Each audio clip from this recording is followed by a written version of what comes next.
माँ recording studio बंकुल बाजार। गइल चोली खींचे में हम भातरा के लागे नहीं लाज। गइल चोली खींचे में सखी पी के अइले राती कहे हमरे के चाची। सखी पी के अइले राती कहे हमरे के चाची रहे मातल में सखी भातरा के लागल हिलाज। गइल चोली खींचे में सखी भातरा के लागल हिलाज। गइल चोली खींचे में गइल चोली खींचे में हम भातरा के लागे नहीं लाज। गइल चोली खींचे में गौन से रहे सखियों करा पसक हो। सोइया के आधा बमौगा के भेस हो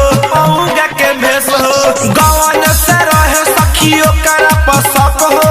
सोइया के आधा बमौगा के भेस हो उता बात नहीं मानी रोजो सरिया खंगारी। उता बात नहीं मानी रोजो सरिया खंगारी। गइले घींचे में हम भातरा के लागे नहीं लाज। गइले चोली खींचे में हम भातरा के लागे नहीं लाज। गइले चोली खींचे में गइले चोली खींचे में हम भातरा के लागे नहीं लाज। गइले चोली खींचे में खालाऊ के तनो किसमी छोहारा हो। सोइया के छरी में दम ना बुझाला हो खालाऊ के तनो किसमी छोहारा हो। सोइया के छरी में दम ना बुझाला हो हम चरा फाटे उनका तन को ना भावे। हमरा चरा फाटे उनका तन को ना भावे। गइल घींचे में हम भातरा के लागल हिलाज। गइल सखी खींचे में हम भातरा के लागल हिलाज। गइल चोली खींचे में गइल चोली खींचे में हम भातरा के लागे नहीं लाज। गइल चोली खींचे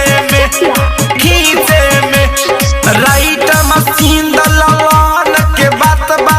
सखी हमरा राजा सुचिंदर पास बा राइट मशीन द किशोर के बात बा। ओ नील के लपा सखी हमरा आस बा उत बात नहीं मानी रोजो सरिया खंगारी। उत बात नहीं मानी रोजो सरिया खंगारी। गइल खींचे में हम भातरा के लागल हिलाज। गइल सखी खींचे में हम भातरा के लागल